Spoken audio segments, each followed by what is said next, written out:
Matondi pe sengo kokutana na bino na nzela émission na biso to le la politique o pe sarabiso makoki ya kokota pe kokundola ba point fort ou actualité ya République démocratique du Congo. Boye biete mikolo ezali koleka toza ko vivre ba situation ya insécurité na est ya République démocratique du Congo de lelo to kolobela résurgence ya insécurité na partie est ya République démocratique du Congo pe to ko loba yango bongo na expert en communication Tite Liongi et Konkoye o azali pembeni pena biso pona ko mekampe ko loba kotala évolution na oyo eza ko loba mala o etali insécurité na est ya République démocratique du Congo. Mbote ndeko Tite Liongi et Konkoye. Mbote madame Marthe. En tout cas na moni oye penza na kanda na kongo na teni na yo o ya soutien ya FRDC na zongo na penza lelo na kanda makasi na o etali est ya République démocratique du Congo. Oh, il y a solo en tant que nationaliste, à moins que peut-être aux ala congolais pour na komona makambo ezali koleka na mboka na biso na kanisi na titre na yo moko lobaki na partie sommaire être résurgence et insécurité na est, plus précisément l'espace Grand Kivu où il comme le la théâtralisation moko comme le la scène moko ya théâtre ba M23 ba changer ka kombo ba rebelle ba changer ka kombo Ndepenza, nous tous nous sommes dit, en tout cas, Ibongi, de changer un peu style, il y a que ça, il y a que communiquer. Et j'allais légèrement un peu compléter dans la présentation. Je ne suis pas seulement un expert en communication, je suis également expert à suivi, évaluation, PA, gestion de vos projets. Voilà pourquoi, au CPLAKI, au Meka Koko Tisangaito, au Meka Kubeta Solo, au Itali Sami, insécurité, n'espace Kivu. Ndeko Tite Liongi et Konkoye biso soto yebi situation ya est ndenge ça ko s'est passé yango lelo to ekolobela résurgence et insécurité na est ya République démocratique du Congo. Mais toza komona à tout moment ba mouvement ya rébellion eza ko s'est créé tantôt X et Bot et Salemi et Sili Mususu et Bimi. Est-ce que République démocratique du Congo a géré le processus bien pour aboutir na paix moko la durable ni ça a été répétition il y a insécurité na partie est de la République démocratique du Congo.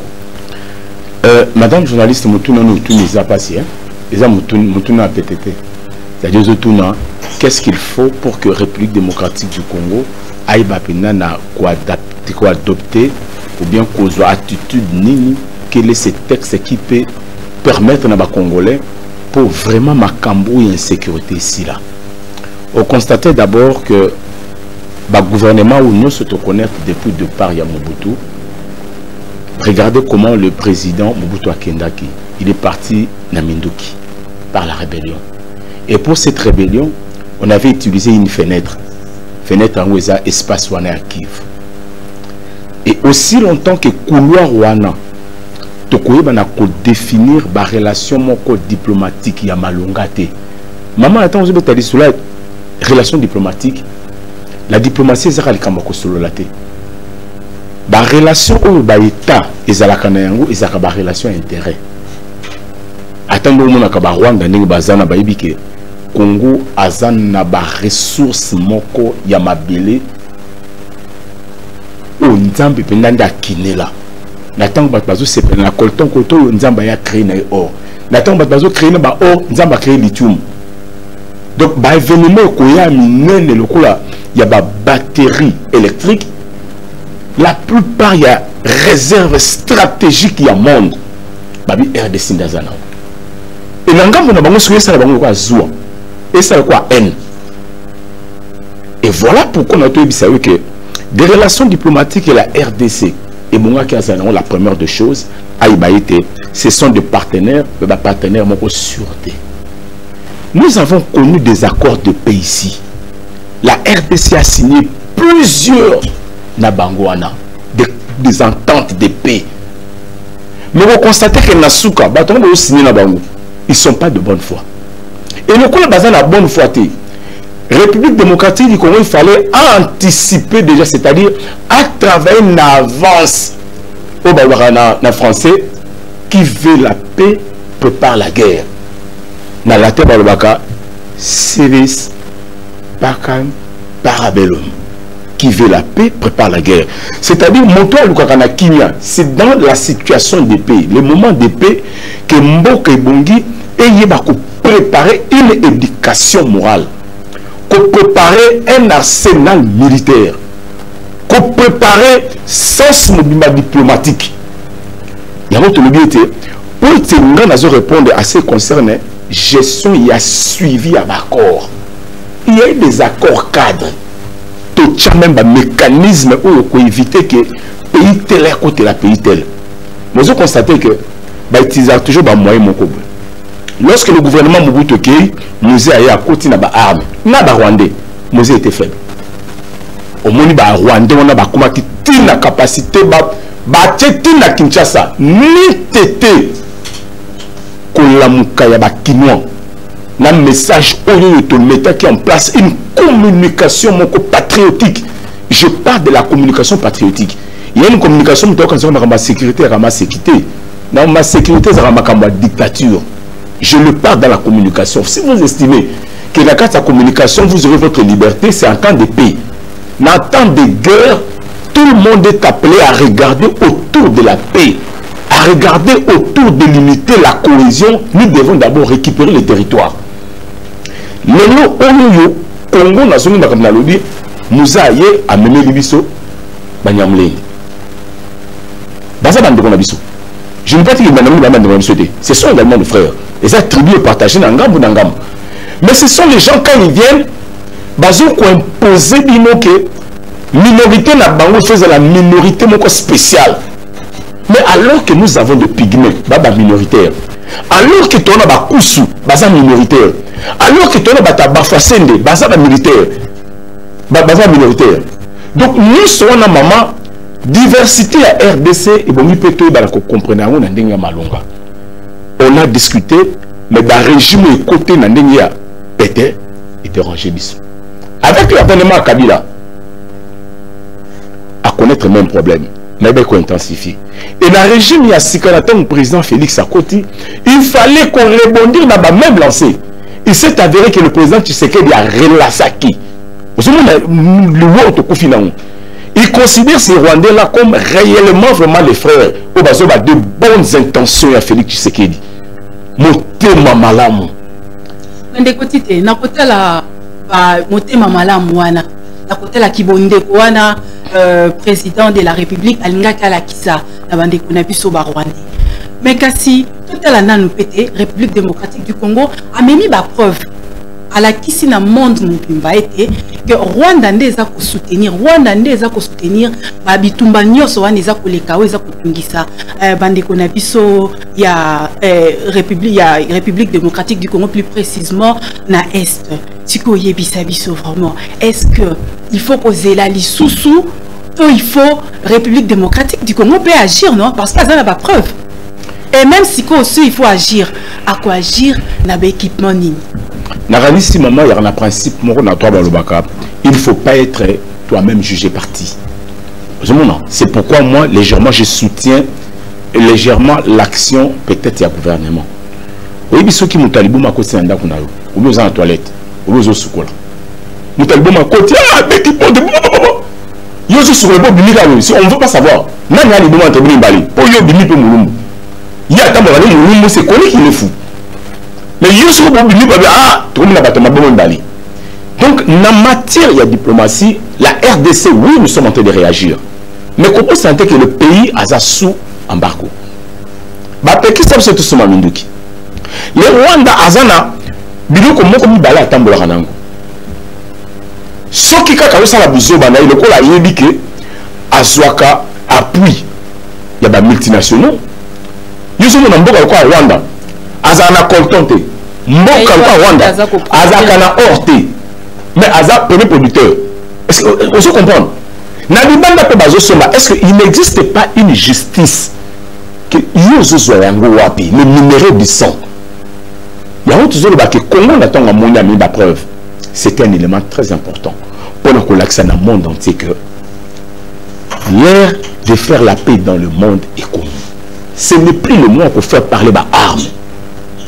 Rwanda a utilisé des moyens à Bolingotopécier na ba moyen communauté internationale zo pesa pas ko sarake ba boma biso mingi na génocide moni kuna bazo yina biso poto za muke moni kuna bazo ko timika population na ba marché pas boma biso mais RDC te suite timbeli biloko wana lokwa to timbeli il faut te sandeli te démonter pour une première fois la histoire de Rwanda et ça qui cité que Rwanda ndé azana sima il y a un mouvement rebelle nous sommes chargés na Congo FDLR et comme na siko faiblesse ya ba congolais mususu na kati mama et comme le Rwanda est cité nous à l'interne qu'est-ce qu'on doit faire et à l'externe le problème c'est maintenant de créer un consensus fort c'est-à-dire boyokani n'attend de créer boyokani et que banda liboso na initiative gouvernementale c'est-à-dire l'exécutif congolais le chef de l'État Nathan Bazobenga, le président Félix Tshisekedi comme le garant,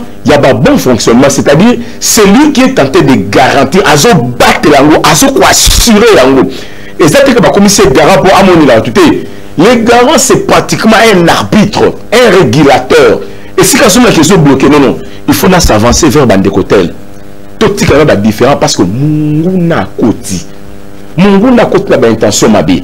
Regardez déjà tout qui Christophe Lutondo là. Il est parti aux États-Unis. Badbazo va condamner. Non, non, non. On a cité. On lui a dit à haute voix.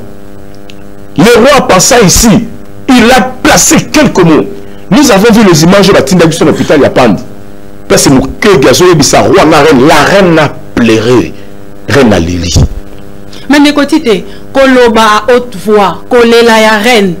Mais tout le monde est côté du terrain. Non, non. Bazolela, ma émis soit qui tite au monde. Il y a des actions qui se font. Merci quoi, Nassima. Non, non, non. Nassima, d'abord, il faut dire à la population que l'armée tentait de se battre. Faiblesse la biche aux Alaki, Tozaki n'a pas mon côté. Au moins, attend que côté ça qui va Ougandais. Au Tobéra qui mutualisation. Toko ça de bonne foi, mais oh, c'était une erreur. Nathan Ouganda côté a qui va place, c'est-à-dire pour nous qui va reconnaître. Parce que bah continue à drone, bah continue à parole, nous sommes en retard, il faut dire la vérité. Sur le plan modernisation et armée, nous sommes en retard. Parce que biso tozo bunda kaka kubunda, tout du temps, il y a qu'on mettre arsenal na biso militaire penza na tenté. Au monde que Kabila soit Minduki, aya sombi place à Sombaki, Kabila le 30 juin zu Minduki ba do tambusa. Ba tu ba fandi ba tali Minduki défilé babi. Et s'imiter Kabila Zubile Kono soit Tiniki na Est. A Betambouma na désordre, bah mouvement BM23 ne comment que Kabila était génocideur. Alors que Rwanda, na Uganda ba eko bunda na Kisanga ne pour na kola or. Mais ba tu ba bi ba eko benga la ba tout na bonzoka, ba yende ko créer ba or. Tout ça pour te dire madame que la RDC, il faut qu'on dise la vérité entre la population. Nous n'avons pas une armée faible, non. Mais c'est une armée où Azobunda chaque fois que le gouvernement Azo ça effort malgré l'économie de ces hommes qui est faible, il va se souvenir d'un problème de la sécurité, d'un problème de la population. Mais nous à l'interne, maman, tu le dis que la guerre, a plusieurs fronts. Il y a la guerre diplomatique, il y a la guerre liée à la sensibilisation, il y a la guerre militaire, il y a la guerre conceptuelle, c'est-à-dire Rwanda, les loyaux. Nathan Oumona Zobota na Rwanda, na système éducatif na bango. Bah ça va ok. Mon pays a permis d'abîmer à Kivu. Bah ça va bien on a bien kuna. Donc il est dit que la terre là, ils allaient bango. Donc Nathan Oumona Zokola na loko wana. Vous voyez un peu. Aïe tam c'est la première bah ici, deuxième première, cinquième, deuxième, troisième, septième, huitième. A commis la première scientifique, deuxième. Ti Nathan ko comment na niveau tam sur terminal, na cycle naé. C'est obligatoire na Rwanda moi na nyosa ko si sa cycle na humanité face à la service militaire.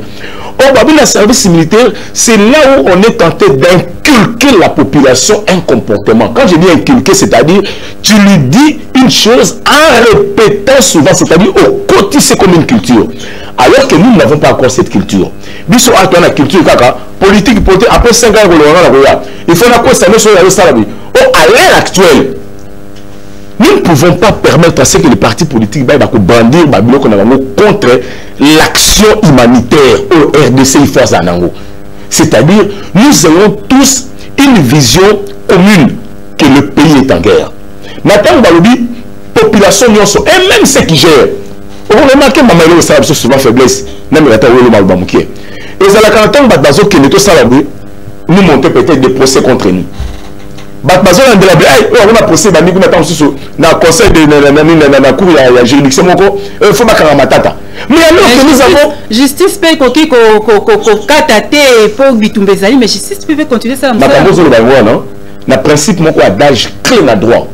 Balobaka on sacrifie la justice au profit de l'ordre. Et non l'axani. Nous avons un désordre, guerre aux obétaments. Magistrat non. Aujourd'hui, nous sommes en face d'état de siège. Toutes les juridictions civiles, il y a aucun moment. Parce que c'est d'abord l'ordre qui prime. C'est-à-dire, la justice intervient quand l'ordre social est établi. La justice intervient lorsque toutes les ventilations, les institutions fonctionnent normalement. C'est d'abord l'ordre. Besoin ordre, besoin zouzi. Nous devons chercher à bâtir d'abord une cohésion, à bâtir Boyokani. Parce que ça va vous énerver. Je vous dis que c'est la politique. Mais tout le banal na oyo etali na kati interne nde oza koloba. Toza na kati ya bitumba. Mais tozomuna na kati na biso moko awa soki likambo eza ko salema, soki mutu ya opposition abimi na télévision to abimi aleki na radio akokende koloba likambo ezali contre ya gouvernement. Oyo pas na gouvernement, soki abimi ata ayoki na opposition ba pesi proposition moko ya kitoko. Ata ayoki ba pesi proposition moko ya malamu qui accompagner le gouvernement comme il y a Zali pe mutu ya mupanzi mususu akokende côté donc to comme le na kami balé opposition to ke koto yo batu ya gouvernement donc ezo mema biso penza moi molili yebisa biso na ngonga oyo ya guerre comportement nini peuple congolais akoki ko afficher pour être tozala makasi pe to kende na bitumba pe to longa banguna ya République démocratique du Congo. Une très bonne question. Aujourd'hui, on a quel comportement, quelle attitude. Au lieu de Rwanda, des fois la dictature, sur ça bien, et ça rappelle malade. Démocratie, ça trouble par moment. Je dis ça trouble par moment. L'attitude qui va comportement, au Congolais, il faut azoaler l'eau. Il faut d'abord comprendre que Ndako Zozika. L'attente Ndako Zozika, il y a l'aigle non. Non. Il faut d'abord sauver le meuble. Donc nous sans comprendre que nous devons sauver. En commençant par celui qui estime à la position en force, c'est-à-dire le gouvernement. L'exécutif congolais. Il y a de mots. Il y a de comportements. Nous avons d'abord raté ce qu'on appelle une éducation politique de base. L'éducation civique de base. La première des choses, il faut d'abord détruire son système éducatif. La santé immunitaire. Moi, nous sommes anticorps. Nous sommes anticorps. Il y a tant de malaria, anticorps. Et il y a déjà bololo et qu'on permet que malaria en a effet.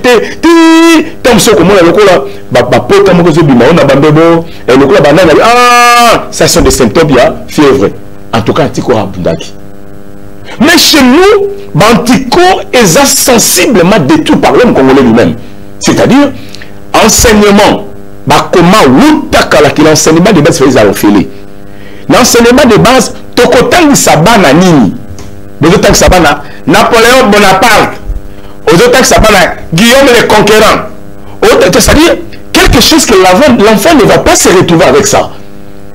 Il fallait dire d'abord aux gens quelle a été la lutte de Lumumba dès le bas âge. Il faut dire à la population que nous devons d'abord travailler l'agriculture. Donc, moi, je collaborer. Il faut commencer à dire à l'enfant que même tous les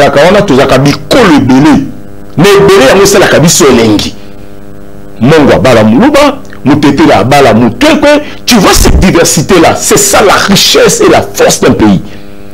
Et le coup, la Torah, un système wana. On n'est pas imposé à classe. Parce que Babi Banda a connaissance dans l'école. vous allez constater les ministres, la plupart des gens, on dit toujours le ministre. Même l'administration, quels sont de projets où il faut bon moment pour bâtir la connaissance ya bana biso. Bana bazoko là, le quoi ba shege, mutuna connaissance naï. Mutuna bolingo naï. Aux affaires mususu le bana baba en français. Lingua la baïbi attaqué. Mounorambo ka baïbité. Mais tu vas chez les baluba, balba tu vas nanan. Moi ma ça la salle ba tu vas te maluka. So salé au beti, aba chimagneto. Au comme le même pas baba Congo, moi na yebi naé, asa tuba. C'est-à-dire la culture déjà c'est d'abord un problème. On n'a pas inculqué les gens à préserver ces valeurs traditionnelles. Au Rwanda, maman, à Banda déjà la Katiango. Dès le bas âge, on impose les gens. Et maintenant, attends Tozoko là. Les élections que nous sommes en train de connaître, parce que ça va vous énerver. Ce sont l'organisation des élections pour battre sur le pouvoir. Pour nous au pouvoir, il faut d'abord battre il y a balu baza à côté nangai. Il faut d'abord donc les élections en RDC, ça vient encore faire quoi? Diviser la petite cohésion qui existe. Aujourd'hui, qu'est-ce qu'il faut faire? La première des choses, il faut que le ministère de l'économie nationale est parmi le ministère de la souveraineté. Je dis la première ministère de la défense. Dans le but bien système scolaire, il faut changer. Qui à partir à première, on doit imposer quelques valeurs locales. Nathan Tozo Mata, la sélection d'acteurs politiques, nous devons savoir ça politique pour nous. Avec le comme député, nous avons 6 000 $, nous avons 8 000 $. Tu vois un peu là. Ça dit tout ce monde, madame, bah, il dit que faciliter la politique. Oh, ce qui nous a s'est développé aux États-Unis, un plan Marshall, où on a diversifié l'économie. Attends, on ça la bourse. Elle dit que la table a betting là, dans un bon anglais. Attends, on qui m'a mang. Elle dit que la table a chèque dans un bon anglais. Donc, quand on met l'argent, vous prenez en charge la population et vous éduquez cette population. Mais c'est toi un problème. Même le politicien, la plupart qui sont des embrouilleurs, tout ce monde, une bonne partie, bah, ça va politique pour nous, comme une caisse de résonance. Au moment où Mboke Zana Moubou, un parti au pouvoir, en tout cas, vraiment, de l'État, mais on sait que c'est lui qui est le garant. Bon, on force pour énerver. Bon, maintenant là, nous serons en face, il y a Debani. Tous en face, il y a Moni. Et quand on veut bâtir la stratégie à plan communication, la première des choses, madame, il faut d'abord quel est le message à mettre en place, à véhiculer. Il faut dire à la population que Mboka est ça le danger. Mboka c'est trop grand. La maison est ça déjà envahi la bassade. Le coup là, c'est à côté déjà la clôture. Babani qu'on pousse à côté un magasin, ils sont sur la chambre, ils sont aïebé là. Maintenant, on va y aller. Rwanda, c'est la population, on va préparer ma machette. Mais nous, on a des machettes. Mais nous, on a la bombe. Vous prenez le bombe. Vous êtes en train d'armer le M23. Tu vois un peu la stratégie. Nous avons la chance comme aux États-Unis. La première des choses, attends, aux aéroports. Ce qu'on nous aura taxi, c'est un nilotique. 95% des taximens aux États-Unis, ce sont les nilotiques. Tous ces mondes-là, les Éthiopiens, les Rwandais. Donc, tu vois de là, on n'est pas contre eux. Ils ont créé une stratégie dans le lobby numéro que Baboma Bissomi, mais nous également, on doit également dire la vérité. Combien le Rwanda est tenté de tuer Rwanda na Uganda Babouni, condamné Uganda, Rwanda, Azaranakati à tribunal international. Jusqu'à aujourd'hui, c'est Rwanda là. Mais Nini Penza et Salaka, Rwanda, Azala na moi le fundu wana, Azala, na moi le lendo wana. Tout ce qu'on a Kalamingi ate, Rwanda déclaré qu'il y a des réfugiés, il y a Londres, il y a Ukraine, il y a des réfugiés wana, Amema ya Bango et pas na Yebisangai. À côté ba réfugiés wana wapi. Parce que j'ai un peu analysé Nini Penza et Salaka, Rwanda, Ameka un peu kotombola.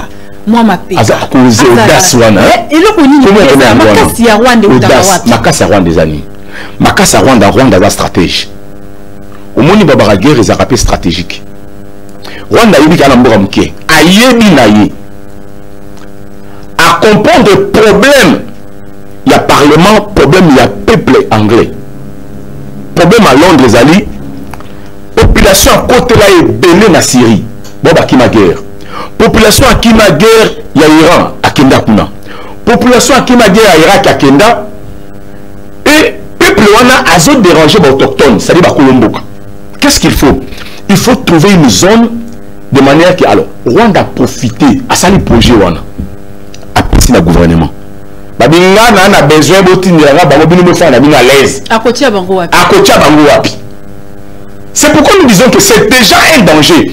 Ayebi que son objectif consiste à déstabiliser la RDC. A Kolinga Yambabango a côté bango na zone tampon, c'est-à-dire entre la RDC naïe. Et il va commencer à former ces gens militairement, je te dis.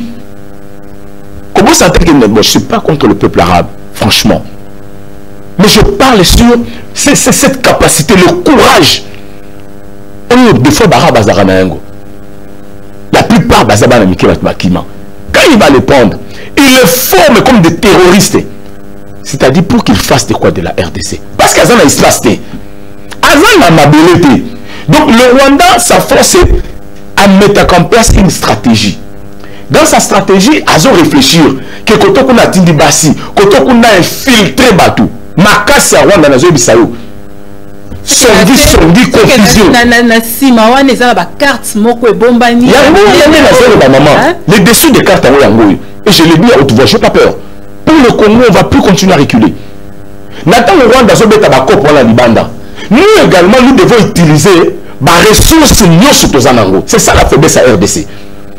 Le gouvernement devait constituer bien, Azo recenser le potentiel au le Congo Zanango. Je prends un exemple. Aujourd'hui, Congolais au Tobengi mon ataboulé. C'est déjà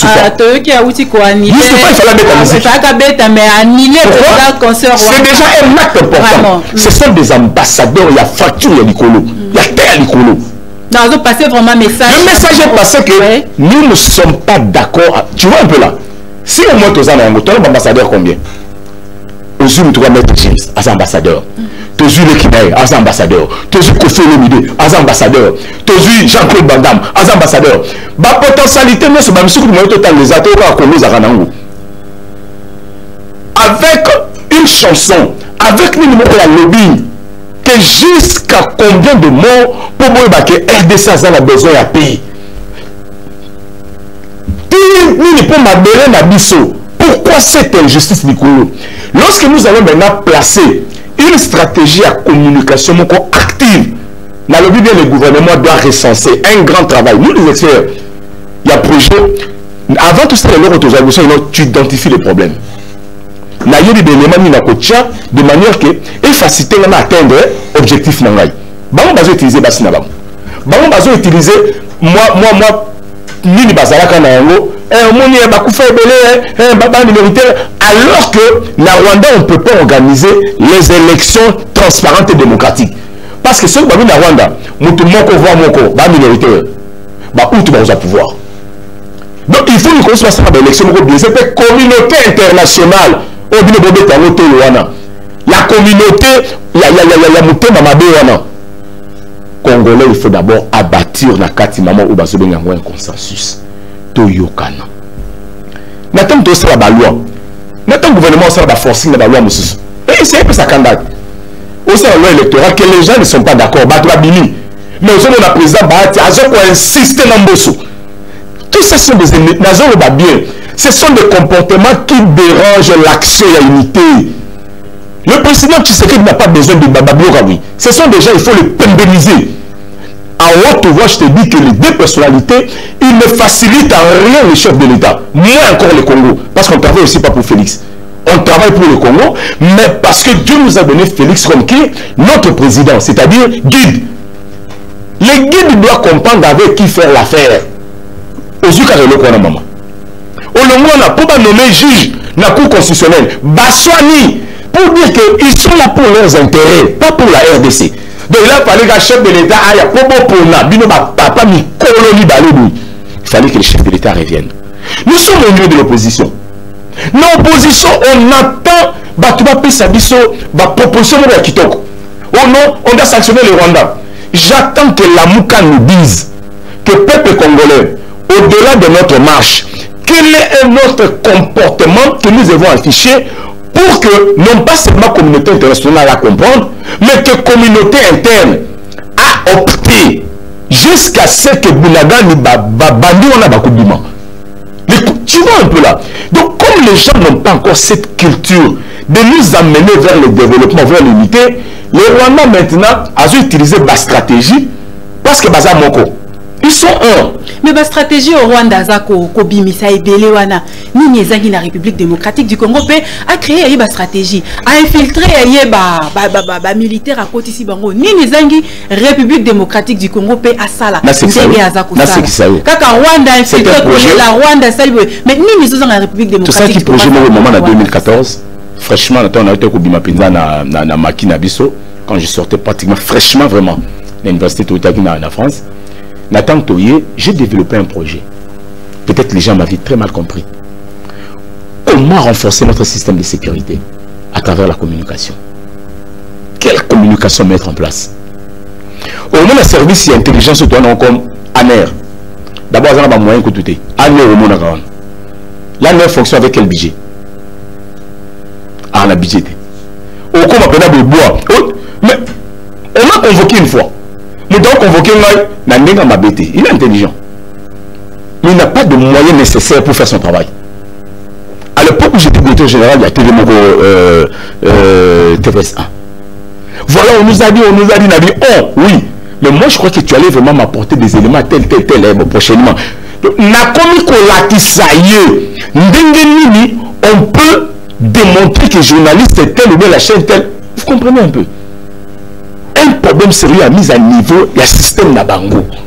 Un enquêteur, comment il travaille? Et l'enquête dans chaque secteur et au Bisaka n'a pas principe, mon comme la directive. L'ANER manque d'abord de moyens. Deuxièmement, l'ANER manque également de stratégie. Dans les États-Unis, aussitôt le temps ils ont m'attaqué dans taxi. Manière taxi mais dans Yambao. Au Kassamna Ganderonao. Azo Bandako poser aux questions. How do you come from? Est-ce que tu es bien? Tu vas manger quoi? Tu seras logé où? Est-ce que notre thème tu auras assez d'espace? On s'en a combien de jours? Est-ce que tu vas lancer le sakayo? Donc, Nathan Ozolbana a la position de bagage nayo, la communication, il parle bien français. Mais il a contact en français. Bon, on a mais non, il speak French? Na sima boba na ju téléphone na tigi na expression atana ki sabor na yo ki a ju motola na a pesi position na za ici tel voilà oh please j'avoue bien mon phone le temps que je prenais mon téléphone na tchabou j'ai écouté non pas pour l'espionner mais c'était pour comprendre ces taxmen comment ils travaillent pour leur état. Les taxmen là on le prend en charge dans service et information. L'information intelligence pour contrôler tout celui qui entre. Les cordonniers, tous ces mondes-là. On devait le mettre dans le service pour que le gouvernement ait ce qui se passe. L'information, c'est de l'argent. C'est lui qui a l'information en avance sa connaissance. Si on peut que considérer les deux aspects.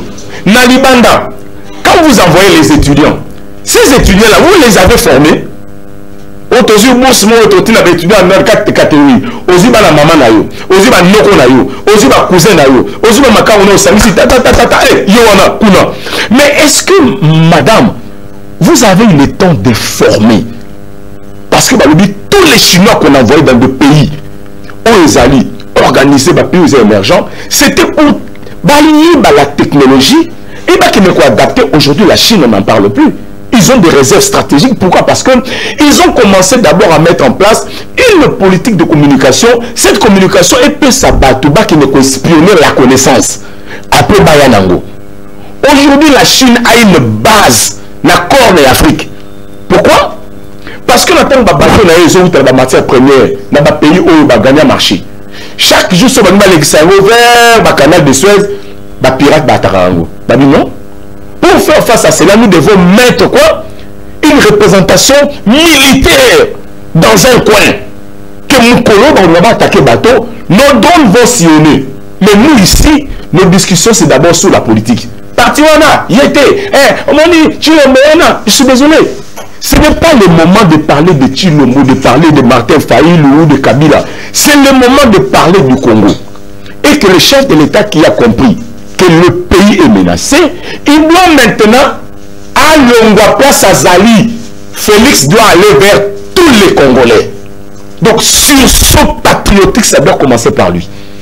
Que le chef de l'État mène d'abord une politique de porte à porte, entre guillemets, avec bateau basé dans l'opinion. Youssouf a déjà posé son acte. Bientôt, Maître Jim Saroubouaka. Bientôt, Kofi Akobouaka. Bientôt, Bissona Kata Média. Nous aurons d'abord une conscience collective. Parce que dans la matière, il y a communication, ça va jeter. Au moins, un journaliste, alors qu'il va dire des choses qui vont nous énerver. C'est tel l'ennemi. Je te dis que c'est tel l'ennemi. L'ennemi de ta population, l'ennemi ne te fait plus jamais ton ami, madame. Donc c'est pourquoi je dis que la RDC, nous devons d'abord mettre en place une stratégie, un plan. Il y a Boyokani. Boyokani, on a monté fait bandango, c'est bateau bazar le gouvernement. Ils doivent s'approcher vers Baou bazar le gouvernement. Évitons des langages où Kozong Samokina Sima. Le Congo est en difficulté. Tous en allant la Sima. Tu comme on a lobby mardi, ministre des Affaires étrangères Christophe Lutundula, Ayamba qui diplomate Yaris à Grande-Bretagne, au Bazako condamné acte au Ezakoleka Est la République démocratique du Congo. Nous n'y pensons pas Koloba, na au Italie rencontre wana il y a ministre des Affaires étrangères et puis il y a diplomate. Je dirais à votre face que le gouvernement aujourd'hui, franchement, c'est ce qu'il devait faire. Le Tundu la ministre des Affaires étrangères, son problème c'était de démontrer na diplomate à poste. Comment sentait que pays la représentation en la RDC. Ce sont des antennes.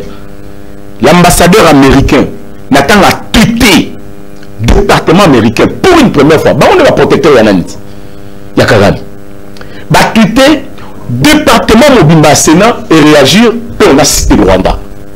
Donc, le gouvernement Sama Azobunda. Azobunda. Le chef de l'État qui a donné des instructions claires. Il travaille. Mais quand il travaille, wana akolisa musala. Musala ne simba ceux qui vont moko na katiao. Moi, à mon niveau, je dirais que c'est très bien. Parce que Lutundu est parti aux États-Unis. Il a présenté. Qu'est-ce que Lutundu avait de moyens pour réunir la conférence de ce monde? Mais Babayoki Nabango. La cité. Mais si à l'interne, il faut prendre ma représentation à témoin. Regardez ce qui se passe. Bango Balobakaka, oh, biso bazo attaquer biso 2 mots seulement. Il n'a pas biso te, bazo tinda bakata biso 2 mots wanakaka. Moni bazo pepe na bango bapesi bango machette. Ngapa na otuna. Celui biso te pesi machette. Mais bino on pesi bombe. Tu vois un peu là. Donc c'est que le gouvernement est en train de faire aujourd'hui, que le gouvernement multiplie des stratégies dans l'amour.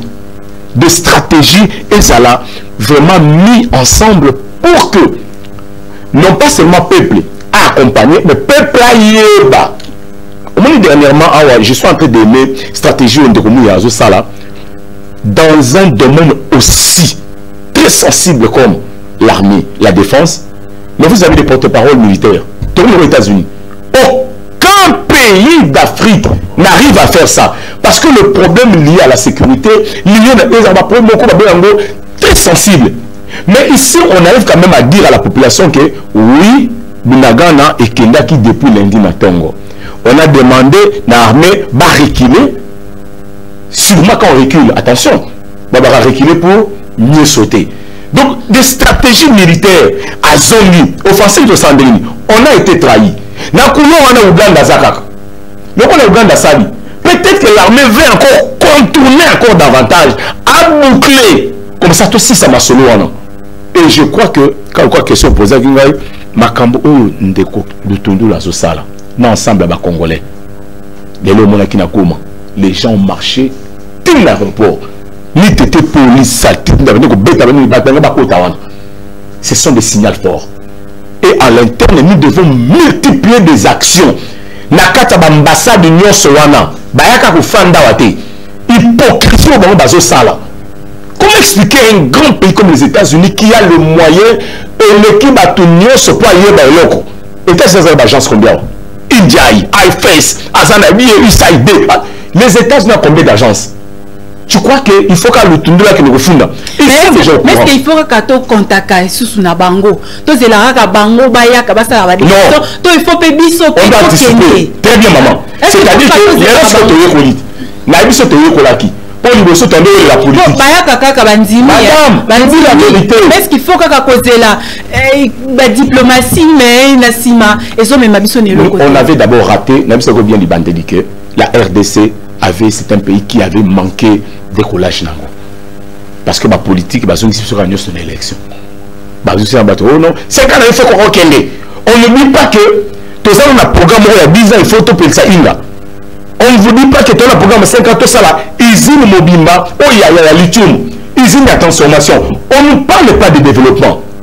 Ils viennent plutôt seulement pour nous dire que vous devez partir. Vous devez partir. Voilà pourquoi en France, on parle sur la République des fusibles. Parce que ça s'entend entre guillemets. Dans ces pays pendant les lois où salé au conflit de nos vivre entre le Conseil d'État et le ministre de la Justice. Je suis passé dans plusieurs chaînes de télévision. Nous, on a participé à la séminaire à la maman. Bazon Lobake, magistrat, c'est très bien que la magistrat, ministère public, juge, a la liberté à Kokata Makambo. Mais attention, il y a un aspect lié sur la République des juges.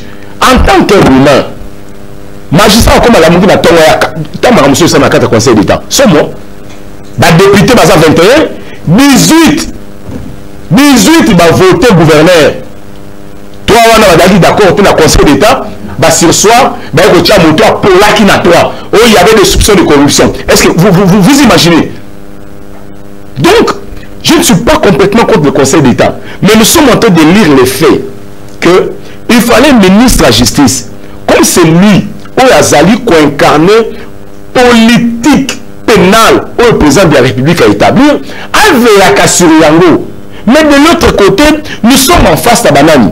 Les administrateurs, ceux qui sont en train de travailler au quotidien, les magistrats, Bazo Sala Moussala, mais que le ministère public, qui est le ministre de la Justice, Azana et Moko Yakotala, le Mina Kuna Sakata, c'est le projet on a. Bah, concernant politique. Mais aujourd'hui, ministre de la Justice, Maman Rose Azolela, non, l'élite. Au Kolela, moi je t'avais dit, madame, il fallait commencer. Il y a des projets qu'il faut accepter. Il y a des choses qu'il faut travailler pour la République. On ne doit pas travailler par rapport à Baïmer Nabiso parce qu'on n'a que ça comme le pays, maman. Ndekoti Teliongi et Konkoy, Ozali, Moko.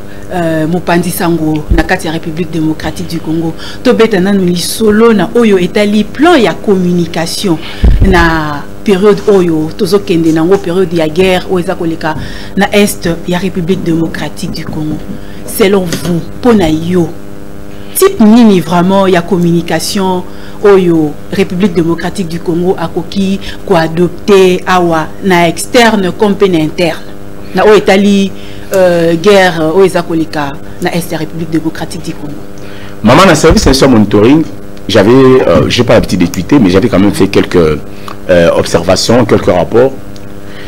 Au moment où le roi avait na RDC, Rwanda a utilisé un pays anglophone, a utilisé la chaîne ya France.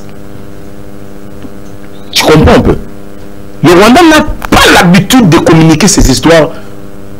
Na bakana wana biso to sepelaro ayepa bango babandi ko faire véhiculer message na bango comment est-ce que bakoluka ou bazo travailler pour la prise en charge ya bato bazalaki touché sur les événements et génocides de nos parents na bango bakufaki de nos manoko na bango bakufaki. Ils sont en train de voir comment placer des sites, tu vois un peu là c'est que bazo l'ex ba documentaire et ils ont placé beaucoup d'argent en international alors que le roi était ici. C'est-à-dire pour faire quoi? Pour faire arrêter un peu la pression ou la gouvernance ou le gouvernement est en train de faire. J'ai toujours dit aux gens, si vous n'aimez pas le gouvernement, c'est ce gouvernement-là qui est appelé à faire le travail.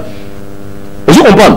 Comme dans la loi sur la politisation, si vous ne les intéressez pas de la politique s'intéressera de vous. Et on a un problème. Donc il faut s'intéresser sur l'action gouvernementale, faire des propositions. Côté au ministre, il faut faire un contrôle en tant que peuple. Les gens doivent militer, non pas seulement sur le parti politique, mais aussi dans les organisations gouvernementales. Communication à maman, à l'interne d'abord. Il faut placer ce qu'on appelle une stratégie, un plan de communication de crise. Pourquoi la crise? Le problème est déjà là présent. L'adversaire a infiltré Nakati à Congolais. Congolais qui ont gagné sur la montée. À côté ça est belé. On a tellement infiltré dans Rwandais. Il faut maintenant ce patriotique. Le corps total, c'est un système éducatif. Il faut maintenant utiliser d'autres moyens, entre autres le média, la conscientisation des journalistes, la conscientisation à Congolais, le changement de langage, l'obligation de ne pas communiquer dans une matière aussi technique comme la guerre quand on ne connaît pas. Moi je le dis, moi je fais la criminologie. Je l'ai dit, je suis un expert en communication. Je sais des formations. Donc, en connaissance de cause, je sais qu'en temps de paix, qu'est-ce qu'on place? En temps de guerre, la communication, ça peut froisser. Avec le comportement, notre conception, ce sont des choses de yébi. Mais il faut maintenant aller mollo parce que tu en attends crise. Et impliquer tout le monde. Tu verras un journaliste parvenir au mouton noir, à petit, comme n'importe quoi, et ça porte d'incident. Tu donnes quand même la possibilité, là, c'est ça qu'il faut pas qu'on a.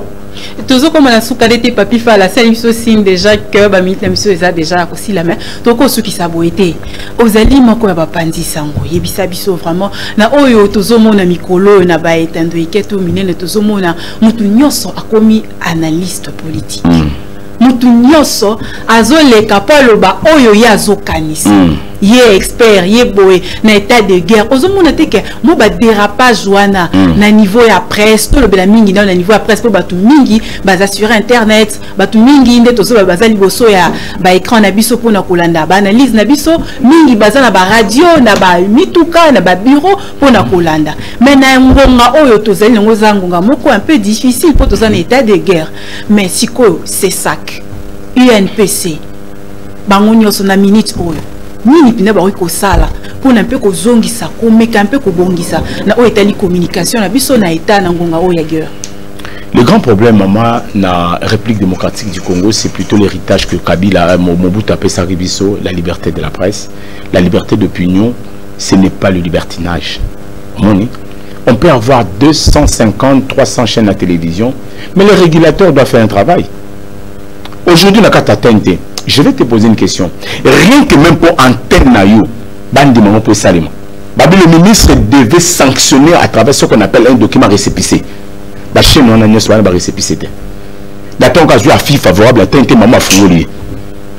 faut aller chez le diffuseur, arrêter toutes ces chaînes de télévision. Ce sont des barbares. Est-ce que tu comprends un peu? La loi de 2015 a été claire. Ne peut avoir la chaîne de télévision la personne qui est en règle avec ça, dont le profil obéit. Et il fait montre. Mais nous, tous les gens analystes, on ne peut pas empêcher quelqu'un de porter un jugement ou de réfléchir. La déclaration universelle des droits de l'homme, qui ça? Réfléchir, mais ta réflexion, est-ce que ça contribue dans le cadre, il y a développement, il y a cohésion, dans le cadre, il y a formation de l'homme congolais? Parce qu'il y a deux choses. Les journalistes est appelé d'abord à informer et former. Mais toi-même, tu n'as pas la bonne information.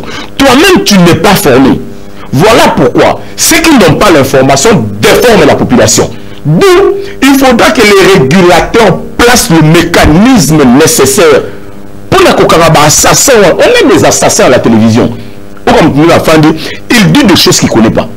Maintenant, on va dire expert. Dites-moi, au Tangi Wapi, même la session de formation, ton école, ton maître, Nan et Zanan. Oh non, on a les cas qui ont été dans les Nangaï. Ce sont des assassins. Voilà pourquoi moi je suis d'accord avec le ministre Mouya. Quand il dit qu'il faudra que tout le monde puisse apporter quand même, loin de son CV, mais ce qu'il fait, on doit avoir la grille de programme. On doit avoir le person avec qui vous travaillez. On doit avoir avec nous tout ça. Est-ce que tu étais avec ces sacs? Tu as défendu tes documents. Ta grille dit quoi? Tu étais au niveau du secrétaire général. Est-ce que tu as une charge, cahier de charges sur tout lié? Est-ce que tu sais que d'abord il y a des cahiers de charges qui existent? Cahier de charges. Mais oui, d'une chaîne de télévision. Vous êtes quelle chaîne? Commerciale? Vous êtes quelle... Maman, nous sommes là. La législation existe. Le législateur a mis des dispositions. Mais, problème est ali, bas régulateur, bateau, bas bien va respecter. Combien de presse? Combien de fois dans on m'a menacé, tu ne voyageras pas. J'ai dit ta lobby. À quand moi ça me aux États-Unis? Je ne voyageais pas avec la carte de l'UNPC. Je ne suis pas contre des amis. Je suis membre. Je ne voyage pas. Je dis comme journaliste. Je voyage comme un expert.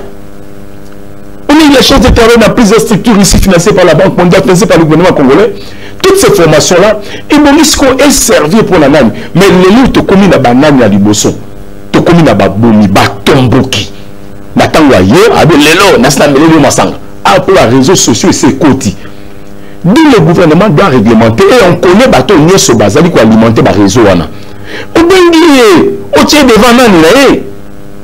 Parce que quand maintenant, vous donnez la mauvaise information, c'est vous déformez la population. Pour que demain,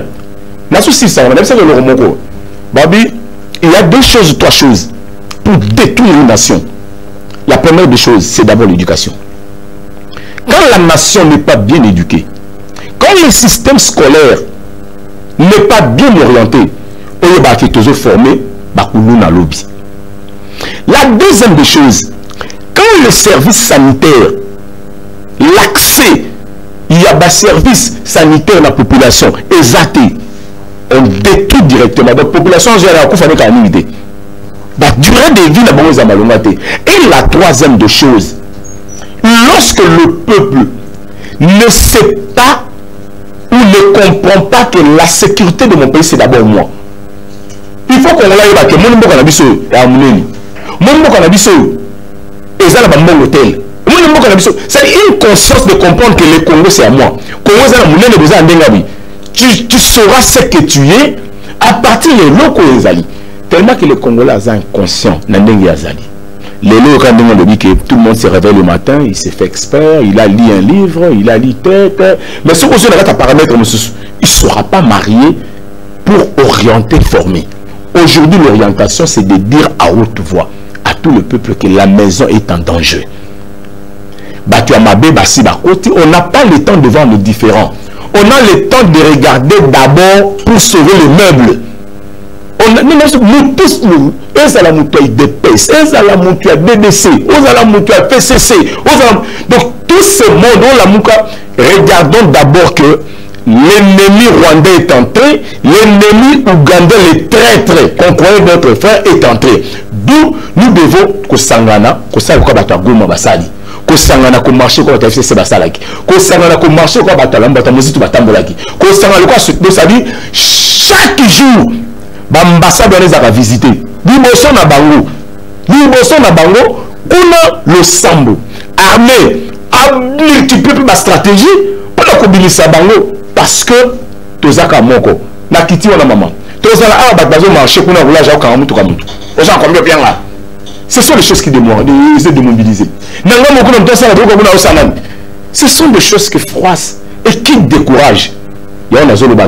Arrêtons de mettre en place des comportements et décourager les Congolais. C'est ça la stratégie de la communication.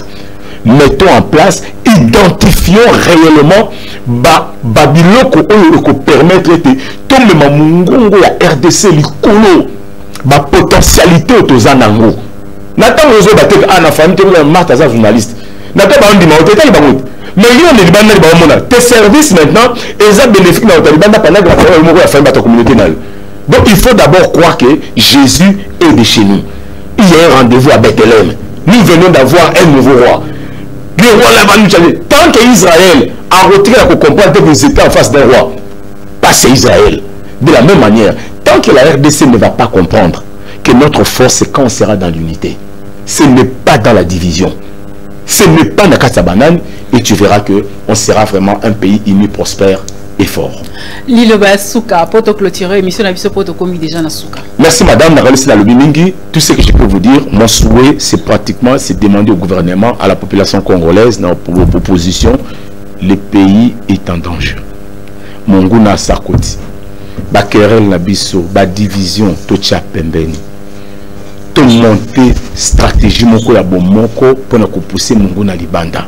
Na gouvernement, c'est aussi l'occasion où ils allaient en or que Nzamba Pessi, Babina Matanga, Ndi Basara Nini, ba ennemi bakutana na Matanga. Yana balobaraté. Mais na Matanga, petit frère, il faut toi te préparer d'œil. Mais je crois que nous ne sommes pas encore au niveau d'œil. Tout ça, au niveau hôpital. On peut encore sauver cet enfant. La RDC qui est à l'hôpital. Azan a besoin d'ordonnance. Ordonnance, c'est toi qui es ses conseillers. Azan a besoin d'un bon. C'est toi qui es cette option d'argent. Ne sous-estime pas ta présence. Ne remets pas encore ce que tu peux faire. Le gouvernement, travaillons, mettez tout en place. Et surtout, j'insiste, des langages où il y a la division, mettez ces gens-là à part. Parce que tous les gens jouisseurs, profiteurs, il y a mauvaise foi. Ce que soit qu'il y ait la justice fundamental, je vais te démontrer que les gens de la communauté, non, tout ce qui se passe, c'est ça pour le chef de l'État. Le jugement nyonso, les a rendu dans Kombo, Boka, Mokonzi Mboka. Et on a que lui, on a que Félix comme président. C'est lui que Dieu nous donne comme don. C'est un don que Dieu donne à la RDC, que le chef de l'État aussi comprenne que les dons, ce n'est pas seulement un arbre fruitier comme la mangue. Nous étions à manga, donc, les bienfaits, des capacités, tout ce que c'est pour nous les Congolais, à développer un projet à Kitoko. Où tu as critiqué à Malonga, à Zoa, au match à la marche. Il faut le mettre parce que le pays est en danger. Nous avons suivi la stratégie aux Osala. On est vraiment d'accord. Mais Ndeko Tshisekedi, Mona Bandeko Nayo. Lorsque la France était en difficulté, le président Macron a appelé Hollande. Il a appelé Sarkozy. Ils ont discuté. Zongo la bizalela okutanana Ndeko Kabila. Biso de Toyoka ke Kabila boya kiko yambayo. C'est à ce moment-là, on dira au monde, yo boyaki sikoyo o nyoso mbula ya salaki to betisa na mukolo moko ma benyoso Kabila salaki s'il ne veut pas taire, c'est pas parce que Kabila a géré le pays, il connaît des virages aussi sensibles. Je dis